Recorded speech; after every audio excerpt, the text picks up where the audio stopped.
Dumelang, Sambonani, and welcome to the Averick podcast, a podcast that aims to bring clarity to the concept of violence and its consequences in the lives of victims and survivor groups, as well as the perpetrators and their descendants. In this episode, Professor Yaku Bernard Nodia explores South Africa's struggle with reparation, from discussing the TRC's limitations to proposing an ethic of reparative citizenship. Professor Joel Modiri responds, urging us to confront uncomfortable truths and explore new possibilities for building a more equitable society.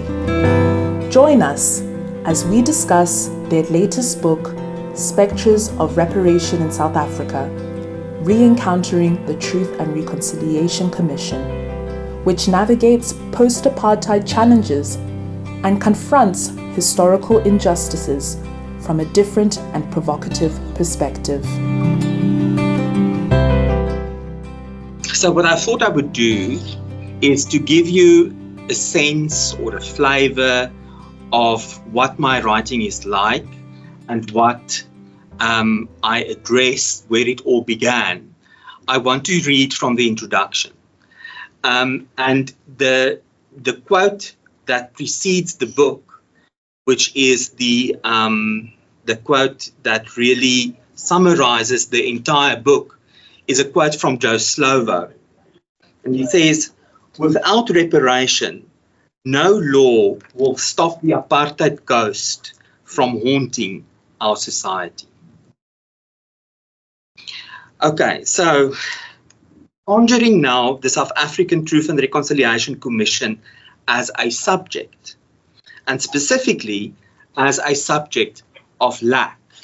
And here I have to pause and say that I'm deeply influenced by Lacan's psychoanalysis, in which Lacan thinks of the subject precisely as a subject that is always constituted by lack.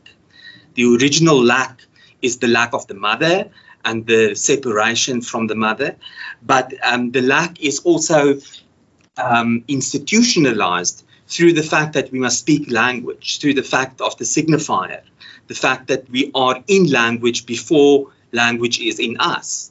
And so we are constituted by the lack that is the signifier as well, because no language can fully express subjecthood. So while there are myriad ways of contemplating the TRC as an institution, this book will advance the proposition that studying the TRC as a subject of lack provides a renovated basis for a critique of the TRC as an institution, as well as for a critique of its legacy in the context of broader current debates relating to the question of the afterlife of apartheid. The proposition that the TRC be studied as a subject of lack may be justified by consulting the text out of which the TRC was constituted, the famous epilogue of the 1993 interim constitution. As we shall presently see, this epilogue constructs and constitutes the South African nation at the dawn of the formal dismantling of apartheid precisely in terms of lack. After proclaiming that, quote, the pursuit of national unity, the well-being of all South African citizens, and peace require reconciliation between the people of South Africa and the reconstruction of society, unquote, the epilogue diagnoses the symptoms of the South African nation as, quote, gross violations of human rights, the transgression of humanitarian principles in violent conflicts, and the legacy of hatred, fear, guilt, and revenge. It then goes on famously to proclaim that these symptoms can now be addressed on a particular basis, namely on the basis that there are three forms of what the epilogue calls need, and what I propose to call lack. These three forms of need or lack are the need for understanding, the need for reparation, and the need for Ubuntu. The way in which the epilogue is written at this point in the text also gives us a palpable sense of what South Africa does not lack what South Africa does not need or lack at this constitutional moment. These are vengeance, retaliation, and victimization. The epilogue tells us that there is quite enough, a surfeit even, of these forms of social antagonism in the South Africa that is to be constituted. But if we are prepared to look at these from a vantage point of lack, what we find is that these three forms of South Africa, of what South Africa does not lack, are in fact themselves statements of lack. Vengeance, for instance, as the lack of forgiveness, retaliation as the lack of grace, victimization as the lack of reconciliation. On the whole then, the epilogue is at pains to tell us that South Africa is a country, a subject of lack, that there is in fact an overabundance of lack when it comes to constituting South Africa after apartheid.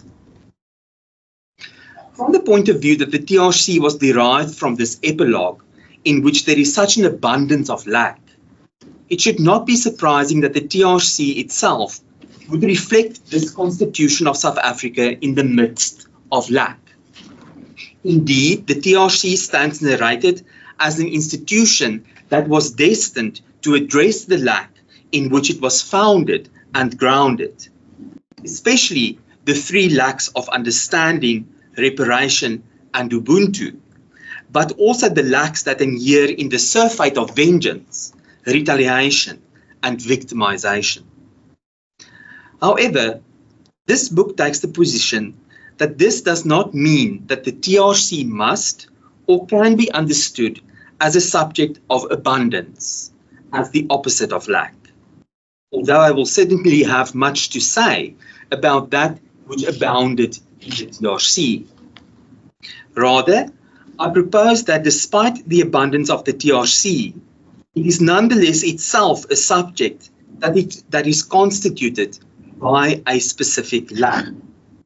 This constitutive lack of the TRC is what I call the lack of reparation. That the TRC is constituted by and in the lack of reparation is something that is immediately evident from the powers of the Commission. As everyone who has studied the TRC knows well, the Commission did not have the power to order reparations. It could only, through its Reparations and Rehabilitation Committee, make recommendations to Parliament as regards adequate reparations. That the TRC was acutely aware of this lack of the power to order reparations, while having at the same time the power to grant amnesty to perpetrators, is played out in the TRC's report in statements that are clearly calculated at exhorting the post-apartheid government to award adequate reparations. In other words, to fill the lack that the TRC was acutely aware of self-consciously.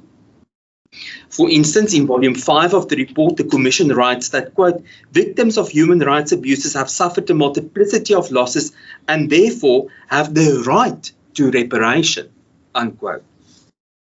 In this statement, we see how the Commission reads the need for reparation in the interim constitution's epilogue as in fact constituting a right to reparation, despite the fact that there is in fact no such right in the Constitution or any other domestic law.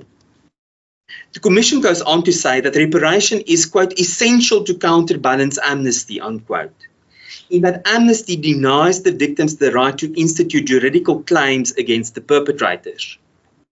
As such, quote unquote, the present government should take responsibility for reparation, the Commission writes. The Commission in this regard is emphatic that, quote, without adequate reparation and rehabilitation measures, there can be no healing or reconciliation. The Commission then lays out what it calls the legal basis for reparation. This basis exists in the Azapo judgment's acknowledgement that the epilogue envisages our own state shouldering the national responsibility for reparation. In addition to this, the Commission cites the fact that South Africa is party to several international law treaties, in which the right to compensation for victims of human rights violations is recognized. It further goes on to cite the Enabling Act of Parliament, the Promotion of National Unity and Reconciliation Act, to the effect that measures must be taken to provide for reparation, and it also acknowledges its power to make recommendations to Parliament in this regard. So there is a lot that the TRC did, and I would certainly not want to be understood in saying or trying to say that the TRC is a subject that didn't take reparation seriously. I think the TRC did take reparation seriously. It did make recommendations to Parliament. But nonetheless, the lack that emerges out of the TRC is the lack of reparation. So the TRC could not secure this right to reparation that it is talking about. So much for the TRC's efforts to secure an adequate filling of its constitutive lack of reparation for apartheid's victims in its report. The point is that the Commission could not secure adequate reparations by virtue of the very fact that it did not have the power to order these reparations, and as such became reliant on the post-apartheid state to make reparation. What we now know, of course, is that very little came of the Commission's exhortations in this regard. Individual victims were paid a paltry sum, far less than what the Commission recommended, and as regards other recommendations, these have mostly been ignored, or the government has dragged its feet in terms of progress with these, to such an extent that over 20, now 30 years later, almost 30 years later, nothing has come of, for instance, community rehabilitation and reparation.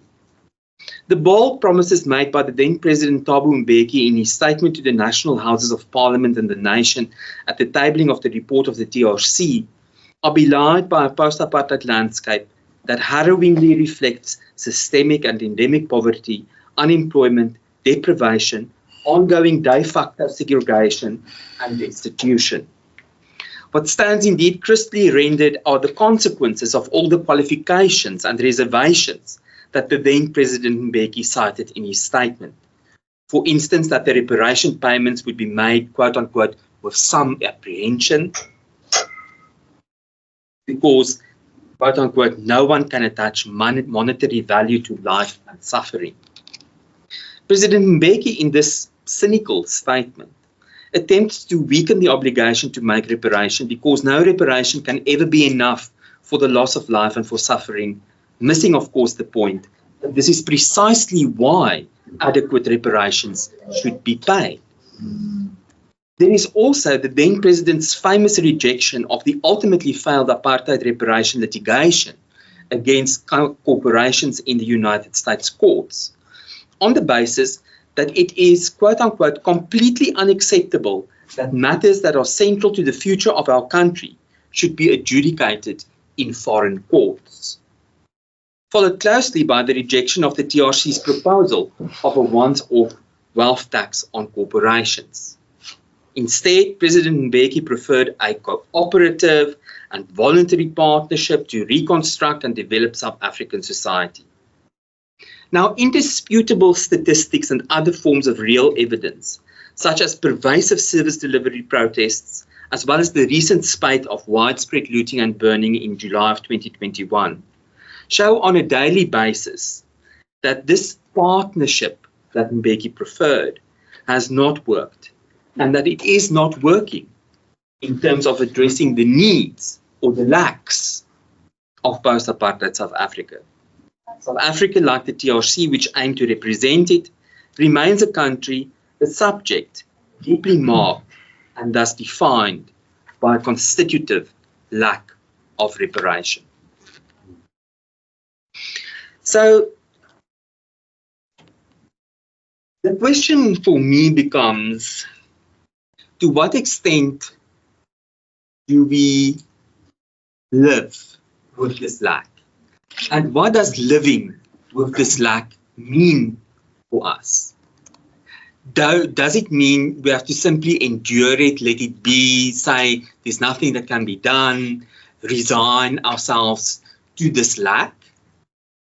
Or can we use the fact of the lack as some kind of gap, as some kind of opportunity out of which emancipatory possibilities can emerge? And I, of course, would like to prefer the latter. So I'm just quickly going to tell you about the trajectory of the argument. At this point, it is perhaps most appropriate to lay out the trajectory of the book before I go on in the rest of the introduction to expound the concepts that sit at its heart. In Chapter 2, I will make the case for understanding the TRC as a biopolitical imperative, haunted by the spectre of reparation. The aim of the chapter is not only to illustrate, relying on the seminal work of Adam Seitz, that the TRC's antecedents in colonial apartheid era juridical forms, but also to underscore that the TRC emerges out of Seitz's account as an institution that is structured through its precedents by the lack of reparation. Indeed, supporting Seitz, my argument will be that not enough was done in the conceptualization of the TRC to distinguish it from its colonial apartheid precedents. These precedents are, of course, indemnity, the figure of indemnity that was so well known in apartheid South Africa, and then the Commission of Inquiry. And the TRC was forged out of indemnity and the Commission of Inquiry. And not enough was done, according to my argument, in terms of displacing those precedents. The structure of the TRC that emerges, namely as an institution that can grant amnesty but does not have the power to order reparations, is all but coincidental. It has its origins in the Colonial Apartheid Commission of Inquiry and so-called compensation committees.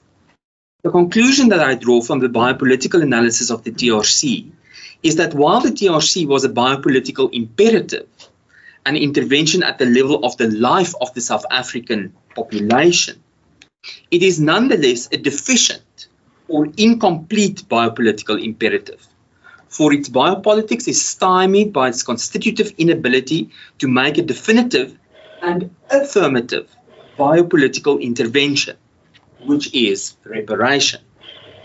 As such, it remains stuck within a Foucaultian and Agambenian version of biopolitics undertaken solely in the name of consolidating the sovereignty of the nation. This means that what I call a structural ghost inheres in Adam Seitz's rendering of the TRC as an impossible machine. So the ghost is the spectre of reparation. The spectre of reparation is the ghost in the machine that Seitz discusses as the impossible machine. In Chapter 3, I move to the TRC's amnesty process to illustrate that the lack of reparation here exists in the failure of shame. I argue that the TRC regarded itself as the Lacanian big other of forgiveness, and that this self-perception severely occluded the occurrence of shame in the amnesty and human rights violations proceedings. This is particularly the case because at the same time as the TRC regarded itself as the big other of a consummate forgiveness, perpetrators who appeared before the TRC regarded it as the fictitious other of the other, the complete and good other, before whom neither apology nor shame is necessary. Such a failure of shame critically undercut the liberal proposed reparative value of apology in cases where it was offered. I analyze a number of testimonies before the TRC to illustrate the failure of shame on both sides of the political divide, before concluding that another spectre of reparation haunts these proceedings, namely the spectre of a haunting shame. In Chapter 4, I turn to the TRC's archive on the role of the business sector during apartheid in order to show how the spectre of reparation haunts this archive. I deal with several ghosts in relation to this archive: the ghost of time, the ghost of inattention, and the ghost of the public-private divide, all the while attempting to show how these ghosts influence the construction of the TRC's archive as the place of beginning and commandment. I argue that this archive cannot proclaim a law of the new beginning because it is not sufficiently cognizant of its death drive. As such, its commandment fails in its very beginning. In concluding the chapter, I call on a law of the new beginning that could provide an adequate legal basis for reparation claims against big business that aided and abetted apartheid as a crime against humanity. I also draw attention in this chapter to the fact that international law and Ubuntu make common cause that the crime against humanity is imprescriptible, i.e. it doesn't prescribe. And so the claim, the wrong remains alive today because it doesn't prescribe. And this we get from international law as well as out of Ubuntu, because under Ubuntu, the wrong doesn't prescribe. In chapter 5, I turn to the relation between the work of mourning and forgiveness with reference to the work of Jacques Derrida. I consider reparation in its relationship with both mourning and forgiveness. I argue that the relationship between the work of mourning and forgiveness turns ethically and politically on the dialectics of double refusal, such that forgiveness refuses the work of mourning, while at the same time, the work of mourning refuses forgiveness. This dialectic suggests a posture in which forgiveness and the work of mourning are locked in struggle, wrestling with each other, in the manner of Delacroix's Jacob wrestling with the angel. Such a dialectic of double refusal points to the processual character of both mourning and forgiveness. I argue that the spectre of reparation is critically involved in both mourning and forgiveness. In fact, the reading I follow here is of the spectre of reparation as a trigger of both mourning and forgiveness. In this regard, I shall follow Mark Sanders's Kleinian reading of the reparation in the context of transitional justice. And in conclusion, I consider Gillian Rose's concept of inaugurated mourning to think about possibilities for the work of mourning in the midst of forgiveness. In chapter 6, I propose an ethic of reparative citizenship, and this is the most affirmative part of the book, as a mode of subjective and decentered being that harbors the possibility of creatively coming to terms or becoming newly conversant with the spectre of reparation. I followed the work of Agamben on the poetic status of the human in order to situate an aesthetic version of subjectivity and thus of citizenship in a time-space marked by the irreparable. The chapter posits hope as the condition that is to be made out of the encounter between the spectre of reparation and the irreparable. I revisit the myth of Pandora and Jane Harrison's recasting of the myth in order to argue that the encounter with the remains can generate hope if it is thought of and actualized as a reparative encounter. The reparative dimension of the encounter, I argue, is impossible without an aesthetic disposition in relation to the irreparable.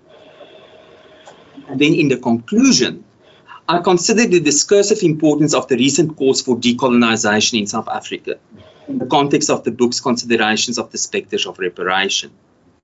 I argue that the student protests of 2015 to 2017 in higher education under the banner "Fees Must Fall" have palpably revealed that South Africa remains a subject constituted by the lack of reparation, but also that South Africa is, discursively speaking, a country in which there seems to be an interminable oscillation between what Lacan called the discourse of the hysteric on the one hand and the discourse of the master on the other.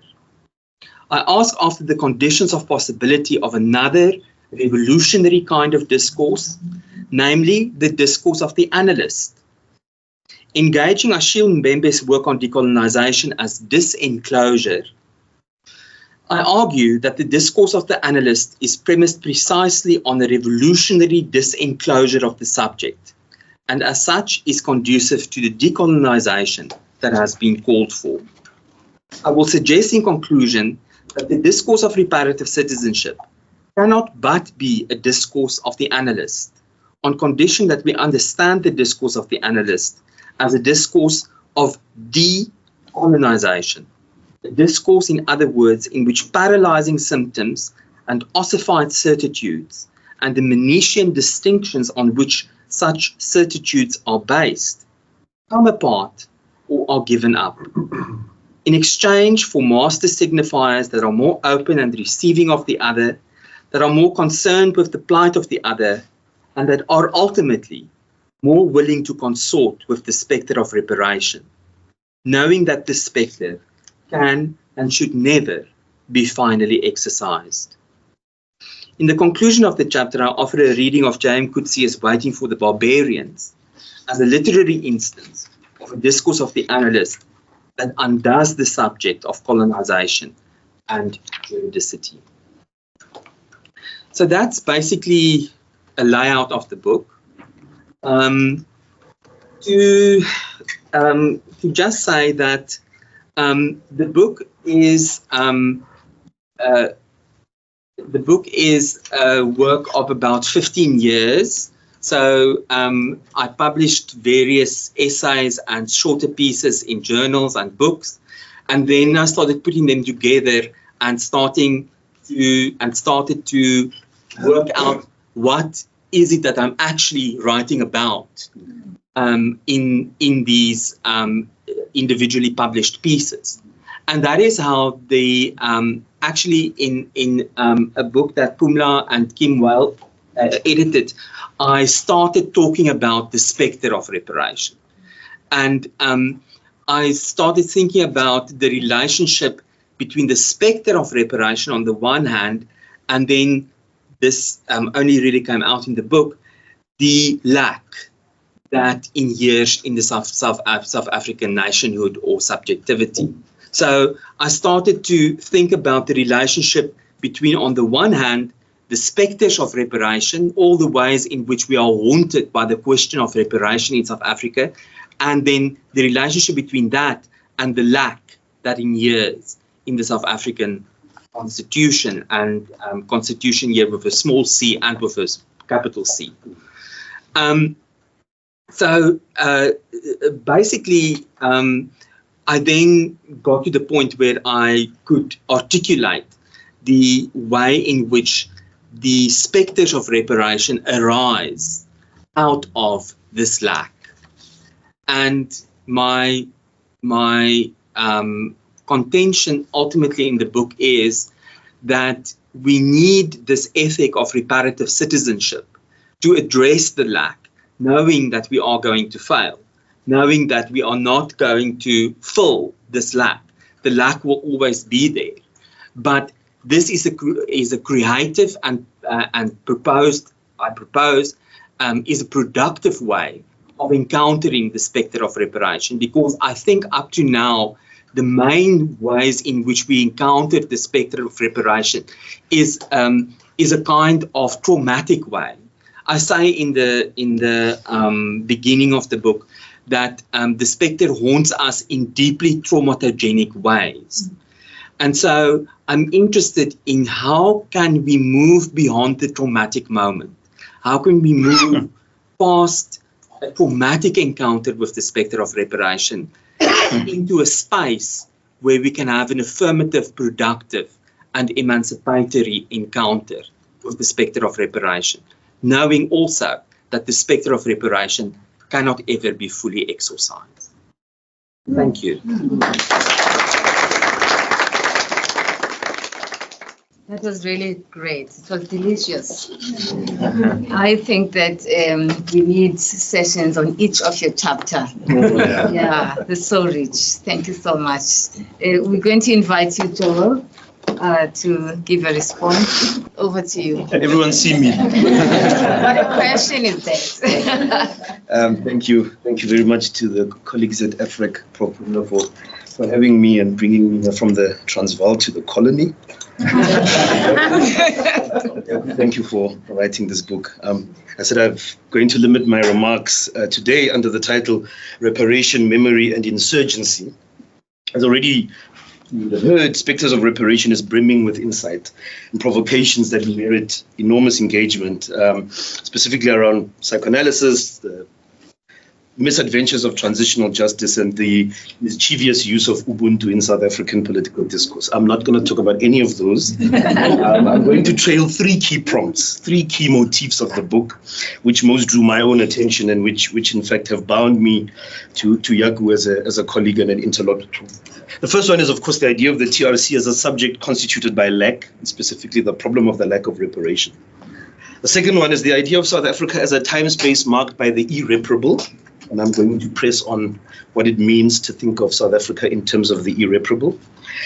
And then I'm going to express some worries about the turn to affirmation or the possibility for reparative intervention, which Yaku says lies in the entanglement between reparation and decolonization. I hope to read these three prompts together specifically in order to highlight what I think is the repressed or maybe disavowed radicalism, the repressed or disavowed constitutional abolitionism of the book, of psychoanalysis, and perhaps of Yaku's own politics. But because I only have the limits of time, I can only do this by way of a sketch. Let me give the story away already. To my mind, the Constitution of South Africa, both big and small c, that is both the historical formation of South Africa and its founding law that is celebrated as the best in the world, share in this constitutive lack.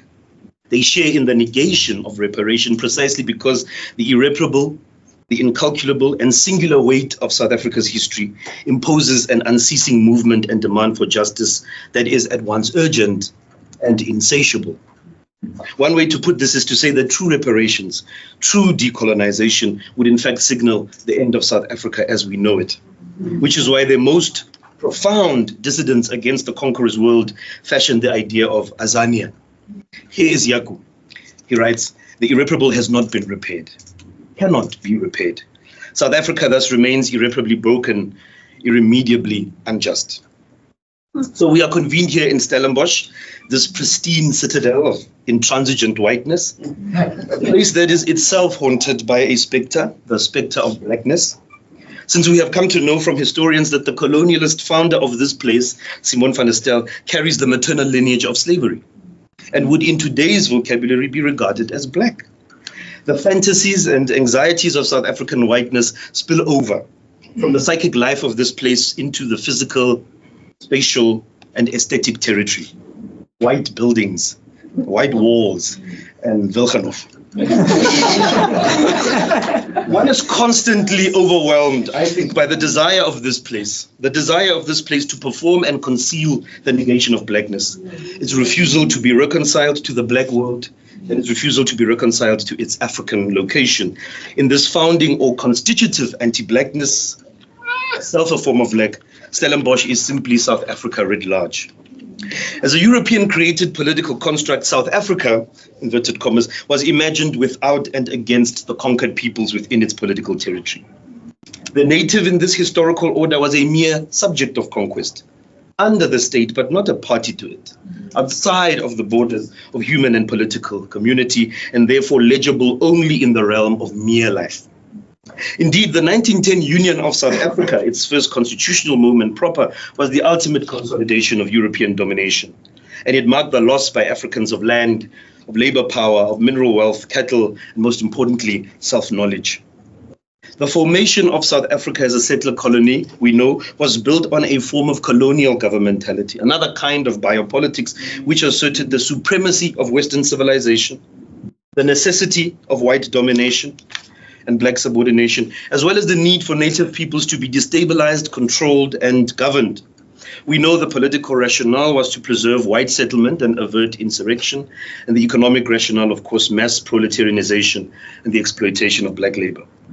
To be sure then, both a political economy, racial capitalism, and a political ontology, anti-blackness, are integral to the normative and structural violence of South Africa's foundations. In particular, the disproportionate numerical superiority of the colonized African population and the resultant belief by the colonists that European domination in South Africa, in fact in Southern Africa, had to be permanent. This necessitated the practice of what one historian calls ultra-colonialism, characterized by an extreme mode of racial hierarchy and subjugation.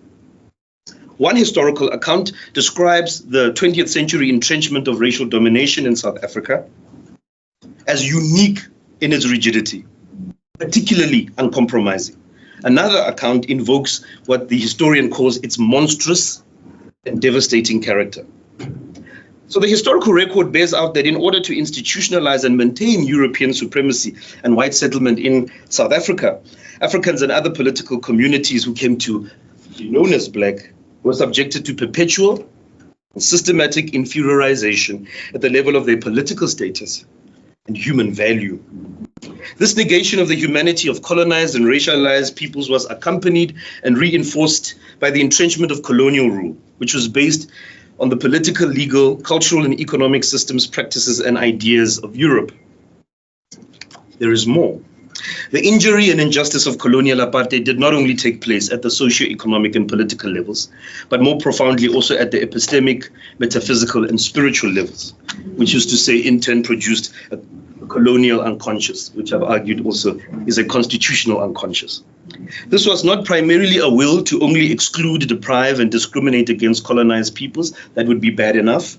Rather, the aim, incompletely realized, of course, was to colonize the being and consciousness of Africans, perhaps the being and consciousness of everyone, breaking and destroying their metaphysical and material conditions for mutuality and for living together.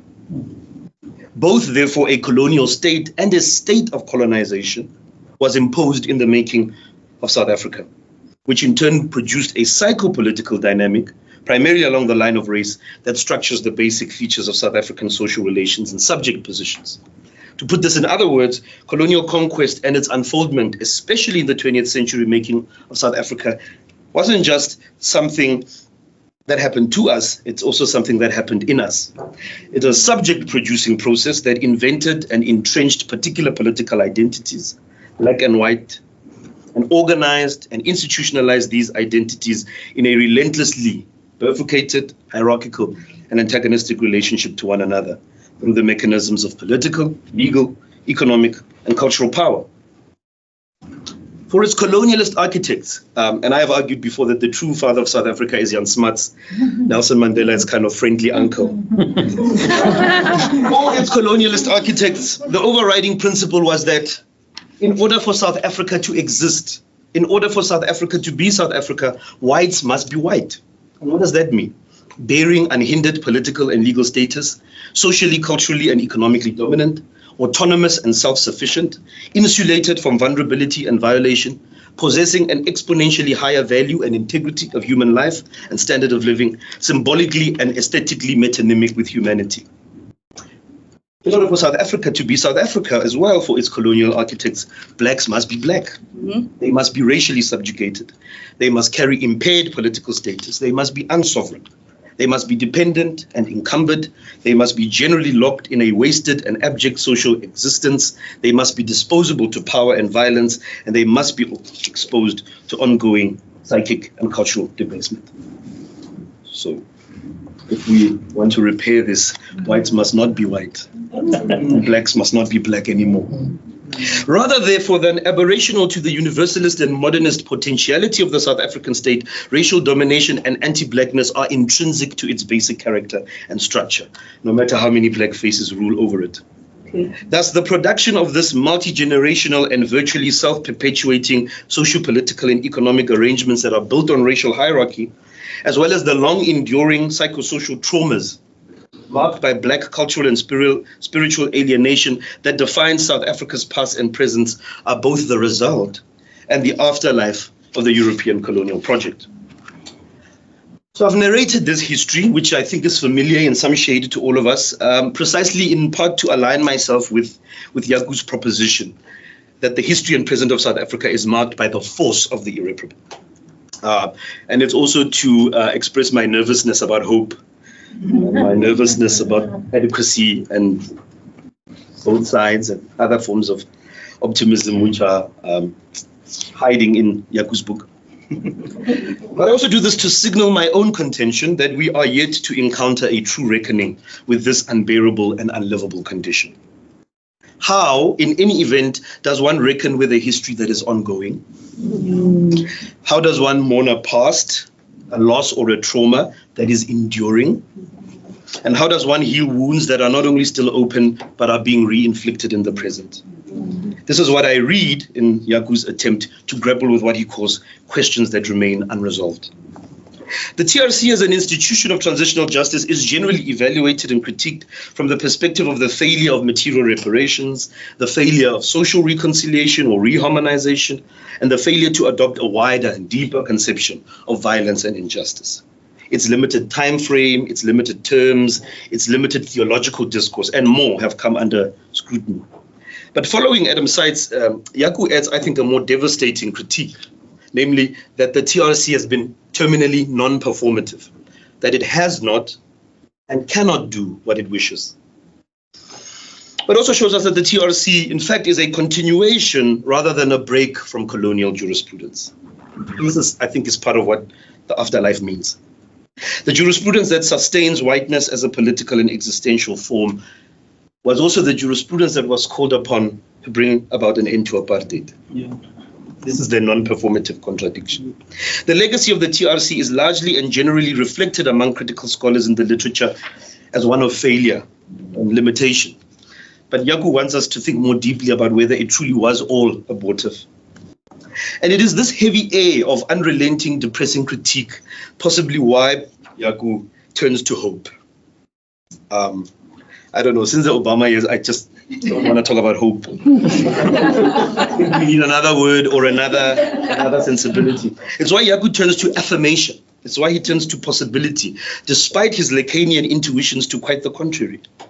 Is his move against the discourse of the master towards the discourse of the analyst a successful psychoanalytic operation? Or does it risk collapsing into the liberal optimism that has kept South Africa stuck for so long? If it is a successful psychoanalytic operation, what are the conditions for its materialization?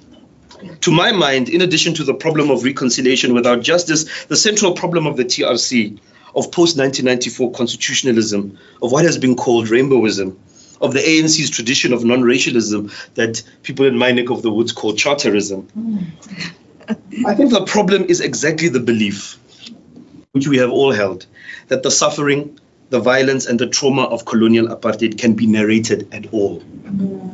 The conceit that we know colonialism and apartheid in the first place, that we can account for it, redress it, forgive and forget it, I think is the dead end of transitional justice. That is the restatement of the neck. But what if there is no clearly or easily imaginable redress, resolution, or restitution? What if every attempt to claim such redress inadvertently redraws and compounds the founding antagonism? What if we're not ready to know the ghost? Do we really need hope? Or do we need another insurgency? A reparative insurgency, similar to those performed by Sobukwe, Biko, and many others. An insurgency that, to use Fanon's words, calls the entire situation again into question. Thank you.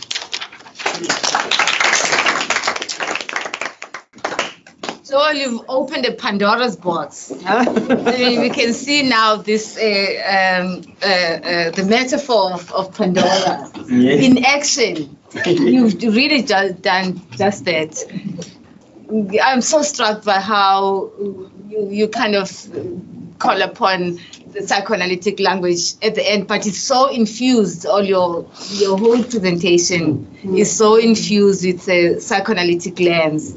And how beautiful you did that in really opening up, these questions, the Pandora's box, which is what I want to start with in my questions. This metaphor of Pandora, and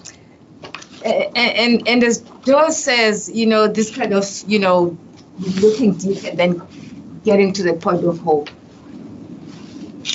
Is there something about, the metaphor, but also about the issues that Joel raises that gives us real hope after this elucidation of what is inside Pandora's box?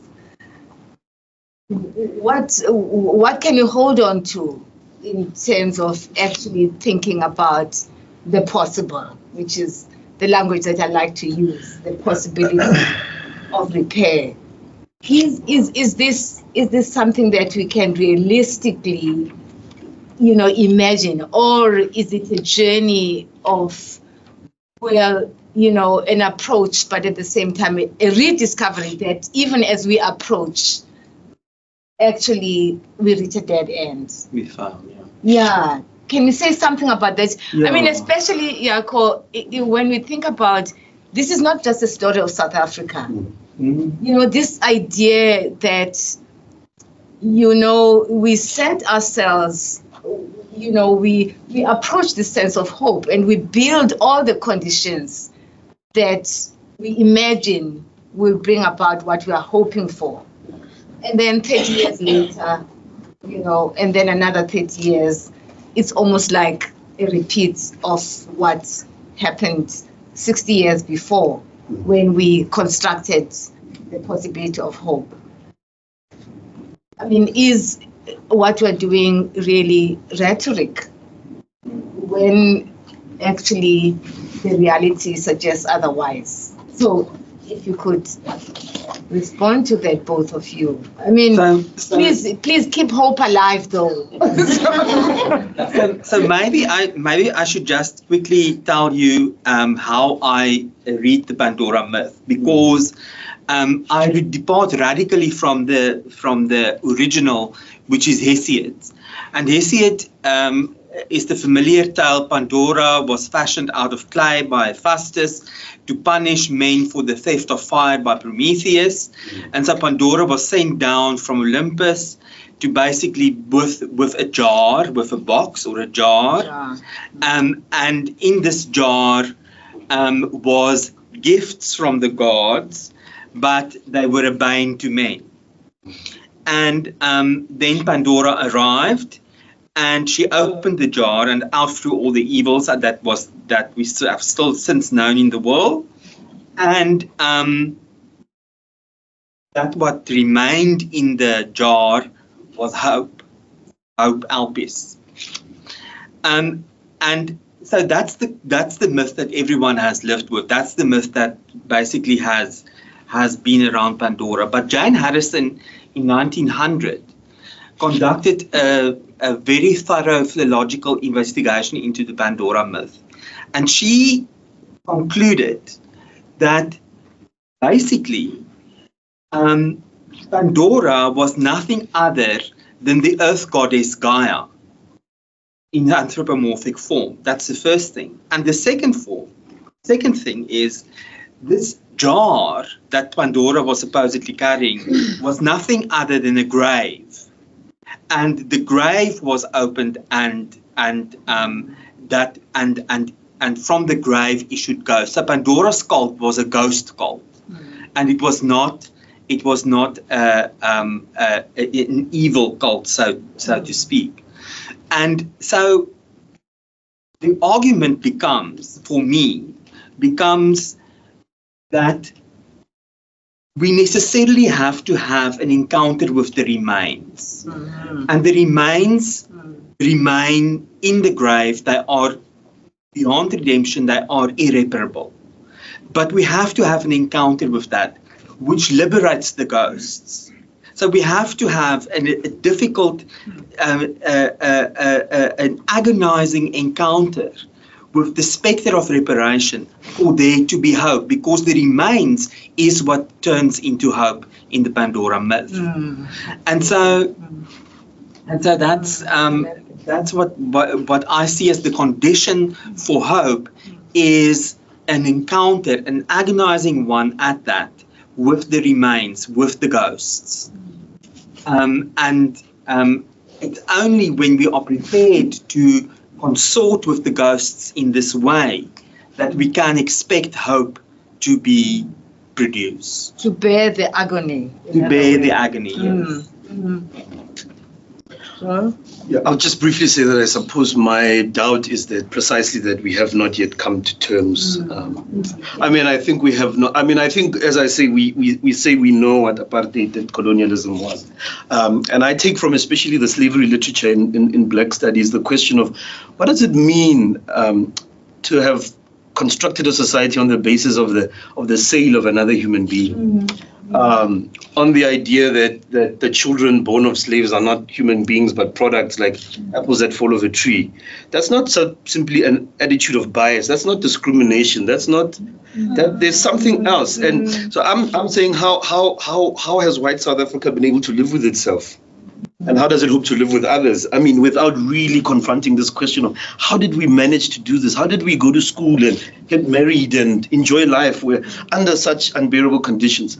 So I think we first need to. I think we first need a deep abyssal encounter, a real deep encounter with the abyss. And I think that encounter might open us up to the possibility of thinking about a reckoning that really goes beyond our current sense of the possible.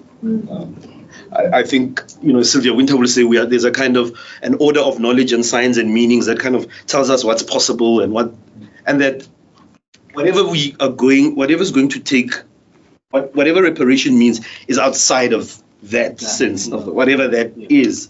And this is the importance, the power and the force of the psychoanalytical, of the depth question within the unconscious.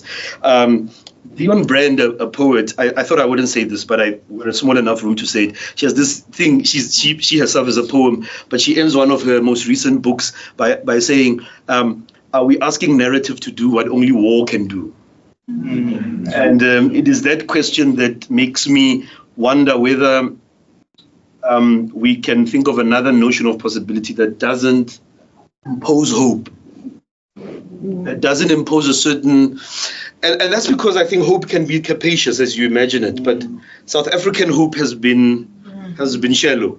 And so if we are going to give depth to hope, I think we're going to have to do a lot more deep, hard reckoning that is not yet within the sphere of our sense of the possible. Yeah, and that's what I call the encounter with the ghost. Right. Yeah, I mean, I worry about these notions of, is there something other than narrative, that war cannot do, or that almost turning to that language of war. I worry about that as an alternative. I think there are other languages. Right. But those ones tend to be, they are seductive. That kind of language is seductive. And I think sometimes we do fall into that when things don't seem to work. Like, what is the most radical? Where do we go to the more radical in order to actually, for something to shift? I mean, we saw July 21, we see the burnings as that kind of an extreme, that, well, what hope and words and language and asking, cannot do, then the most destructive and the most violent will do. When actually we know that it does not, So I think those tensions are such an important part of our history to reckon, also to wrestle with, as a way of trying to discover exactly what it is that lies beyond all of this. I think the force of Dion Brand's point is that it's a question. It's not Yes. She's asking, how do we get out of this? Is it even possible? In African cosmology, when, a loved one has passed away and they become an ancestor, they're not knowable to you in the same way as you knew them when they lived. The point is that the ghost is not knowable in any simple sense. When people say your mother is haunting you, it's not the mother who used to feed you. And it's a different kind of force. It's a different kind of energy. What I will say is that the world historical destruction that colonialism has set in motion and continues to set in motion requires an equivalent force. And that force might be ethics, might be responsibility. I like Yaku's words, action, intervention. Those are also recurring themes in his text. But I'm saying that we're going to first have to suspend the certitudes of, the lawyers here know, transformative constitutionalism, or the certitudes of a certain kind of socialist. All these, we have to suspend those and say, do we really know what this thing has done to the world, to us? And, that I think is the point. Yeah, and just one last, and I will hand it to the floor. So the idea of the human, I mean, you mentioned Sylvia Winter. Is there something there in the language of how we speak about what it is to be human as a possibility, as something that perhaps might bring us close to one another, or might build the sense of solidarity. Is that the kind of language that perhaps might offer that possibility? That there's something that Jaco said that I can't find. I was trying to page to see what it is that it provoked in me, but just what you said about Sylvia Winter makes me wonder whether, I'm thinking about, for instance, the days of enslavement, when people who enslaved, even though they know that they're going to be beaten and they're going to be treated in the terrible ways, there was a kind of an escape to the forest to sing the sort of songs that kind of re-inspired them and reminded them of who they are, people of dignity and so on. Is there something in that language that might be the site for us to rethink what's possible? Yeah, for me, it's definitely what Agamben calls the poetic status of man on earth. The fact that we are not just bare life. We don't just biologically maintain life. We are more than that, in the sense that we are capable of giving ourselves a world that is not yet in being. And that is what he calls the poetic status, because it is a bringing forth, a making, a presencing of something that is not yet there. And we are uniquely capable of that. And without reaffirming and reclaiming our poetic status, we are not going to get to the kinds of encounters with the irreparable that can generate and that can, if not producing hope, at least being less traumatic, less agonizing, and more productive and affirmative. Yeah. Wow. Okay. So now this is the chance for more of us to engage with these questions. And I invite you at this moment. There's a hand right at the back. Yes, that is Ijeoma. Thank you so much. Please could you stand, Ijeoma, because we can't, just so that we can see you. Sure. Thank you so much for such a lovely discussion. I think it provided, when we talk about the TRC and we talk about processes of reparation, having the different narratives in one space to contend with each other, it's really moving. I think the question or the prompt I kind of want to hark on is this idea of the difference between material and ghostly encounters, and how that would play out. Because from my perspective, and you referenced sort of the student movements and that time, when I reflect on that time myself as someone that was part of it, the question of ghostly encounters was more of a subconscious thing as opposed to something that needed to be brought forward, because the material was so immediate. It was urgent, it was adamant. And so contesting between these different spaces, I'm just curious now with, this idea of cancel culture and how we even have the conversations is shifting into a more conservative space globally, I'm finding, at least in digital spaces. So I'm just curious then, how do we contend with this question of materiality and ghostliness when the material is still needs to be dealt with or reckoned with to some degree on this thing of spectres of reparation? Yeah. Thanks, Ijeoma. So shall we take one more and then you will respond. Any other? Okay. Well, I think that, it is inevitable that we have to encounter the material and the spectral together. That we encounter the material as an instance or a incidence of spectrality. So that there's the material dimension of the encounter, whilst at the same time, there's also the spectral dimension of the encounter. And these two running together, and not necessarily preferring the spectral dimension. If the material is incessant and the material is immediate and necessary and urgent, as you say, then we need to address it at the material level as well. But knowing that at that material level, because we are encountering human beings, there is going to be a spectral dimension to it as well, which also needs attending to. I don't think that we can limit our response simply to the material, and say, once we've dealt with the material, it's all done. We have now an alibi to disengage. I think that the spectrality makes us responsible in an ongoing way.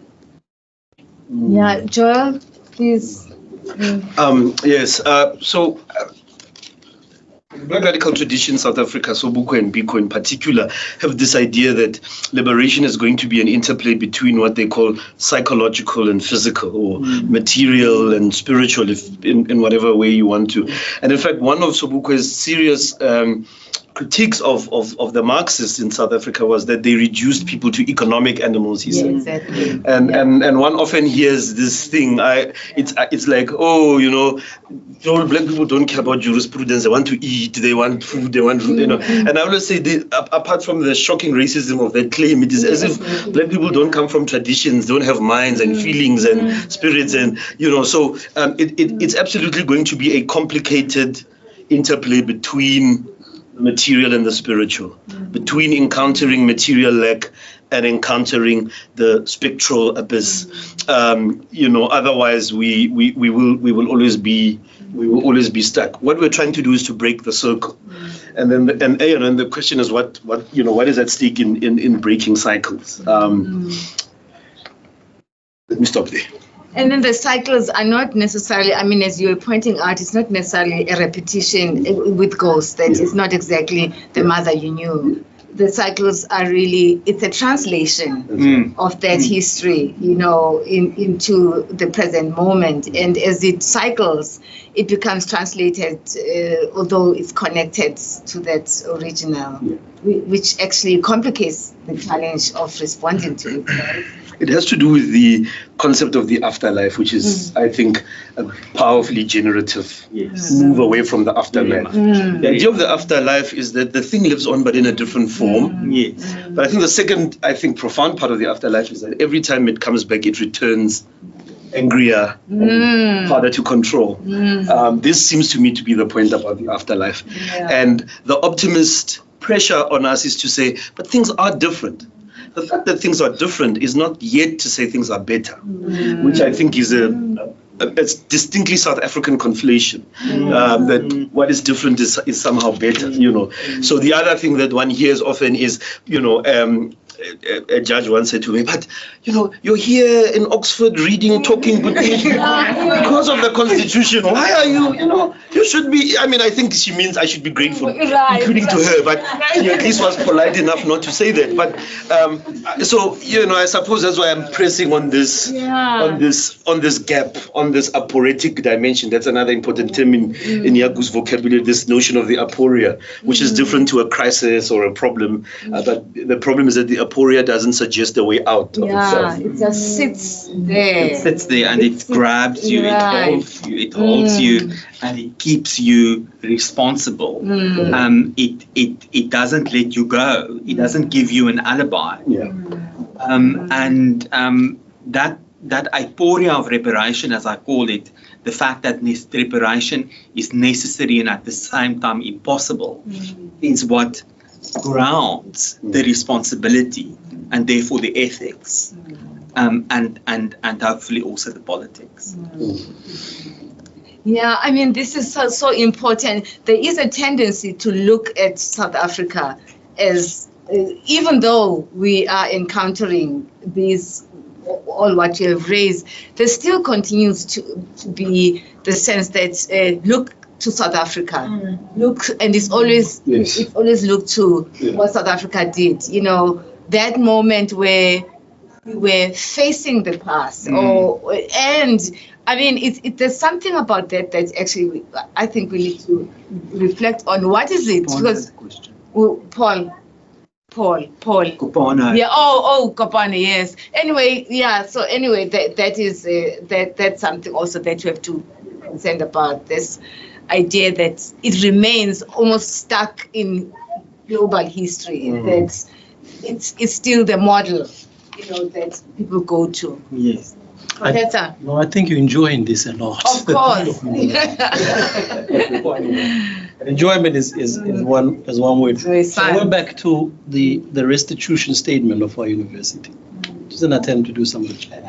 Yes. And enjoyment is mentioned there, which Really? let me back to Zizek and Yes. enjoyment. And they say, well, basically, in a sense, they say, we apologize for having enjoyed these privileges. And it's weird sort of stuff. But I found how inadequate it is. So thanks, Pumla, really, for bringing this. This is really, like Stellenbosch University, I'm enjoying this quite well. So thanks for bringing these two interlocutors. So where you end, Jaco, the brother professor there, takes off. So open the grave, right? Open the graves, let's encounter the ghosts again. And then this idea again, second person whose work I like, but I must go deeper, who ends in hope. A young person called Nick Malherbe ends a really wonderful hope as well. What is this thing about hope? What are you doing? But you end right there, but in response to what the brother professor is saying there, you say, well, Pandora, schools called, open the graves, let's go back there. But connecting to the question earlier on, I mean, I don't know, and I apologize for this. I have to read this book again. Do you at any point mention this materiality of land there? I mean, because Stellenbosch, what Stellenbosch says here has nothing to do with what the land was taken from the Vlakte. That's a really important thing that for some reason I didn't quite give enough attention being educated in psychology, that the materiality of the place taken away from people is really important. So you could offer restitution statement and repair, but if you don't confront that the enjoyment is based on this materiality. As an aside, a recent book that I recommend, which really irritated me in some points, it's called It's Not About Whiteness, It's About Wealth. It's a really provocative by an international politics person at Burbank, I think, maybe, I think. It's irritating me, but the point is he hits it repeatedly. Like we could talk about whiteness and colonialism, but if you don't think about wealth, and I'm joining this too. So the question to you is so you confront the ghosts, what do you do? That's really simple. And then to Joel, I really like this. It's a beautiful, saddening point you bring us to about, look, you have to do this abyssal thinking. You have to go there. But we're here now. What would you do? What would you do if you do this, right? Where you are, you teach this white students, kids, and you have white colleagues. And you're thinking you'd have to break apart to reconstitute this place. What would you do without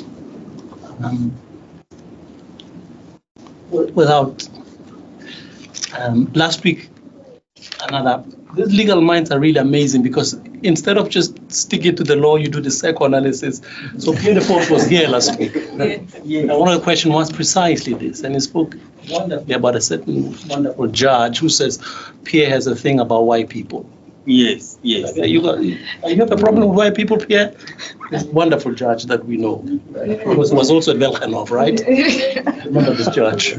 So what do you do to break about white students in front of you who might have all kinds of reasons, because going there might really break them apart, because colonialism and enslavement were like how do people live with this? But to asking young people to confront this can be really easy. And what does it mean to confront the blackness, the spectre of blackness? Absolutely. Yeah. Okay, so you will give a response because we are on time. We are at time, out of time. But we do need to hear your voices, that we live with. So I do actually, the longest chapter in the book is the chapter that is called the TRC's Spectre of Reparation in the Archive, the TRC's work on the role of business during apartheid and the ongoing demand for reparation. So in this chapter, I really do address the material, especially through the vector of big business in South Africa and how they were treated or not treated by the TRC. I look particularly at the report that came out of that hearing, which was 3 days, to consider the massive complicity of big business during apartheid. Took a hearing of 3 days, and that was it. And then the report came out as part of the TRC report, and the report was really weak in that in so many instances the TRC equivocates on the constitutive relation between apartheid and capitalism, and this is where this is the most law-like chapter, because I call on the force of law in bringing big business to account. And so I particularly make the claim that I think the TRC erred in saying there was only a moral argument or a moral basis for the right to demand reparation from big business. I think the TRC was wrong there, because I think there is also, if you read the law creatively and you are prepared to go the extra mile with the law, there is also a legal basis for claiming reparations from big business, and that legal basis resides in South Africa. It's not necessary to go to the USA courts to claim reparation there. It can be done here in South Africa if there is enough will. And so I address and try to, through my critique of the report, also address the material dimension in that chapter. Let me try very briefly. Lots of questions. I want to feel hopeful. I mean, I want to be happy. It's not that I'm not taking it to the dark side for no reason, but I think certain conceits have congealed in South Africa that need to be undone and ripped apart without any certainty of what will come from them. Again, let me go back to Biko, which I think was an important point. We frequently, when we talk about dehumanization, tend to assume that whiteness maintained its humanity, but that it was blackness that was degraded. And because both were degraded, that's the basis for reparations, is that the reason you can take from white people what they unjustly acquired is to rehumanize them as well. This is the point. And so when people say, when Thabo Mbeki defends this idea of not redistributing land, which will mean taking it from many people, big business, which is black and white, and from large numbers of white people who own a lot of land and a lot of resources, it's part of humanizing them. It's part of saying, it's part of saying your humanity depends upon a serious giving back. So the point is, in South Africa, there are no humans. I suppose that's why. I suppose that's why Winter's famous letter, no humans involved. Yes. The debates in black studies which are interesting is, often people critique and say she's trying to recuperate the human, she's a humanist. She's saying we have not known what it means to be human. That the European voyages of death have deprived not just black people, everyone of humanity. And so that is in a way how I approach my students, as hopeful that they are prepared to give up whiteness. And sometimes it works. Thank you for listening to this podcast. For more, you can check out our website.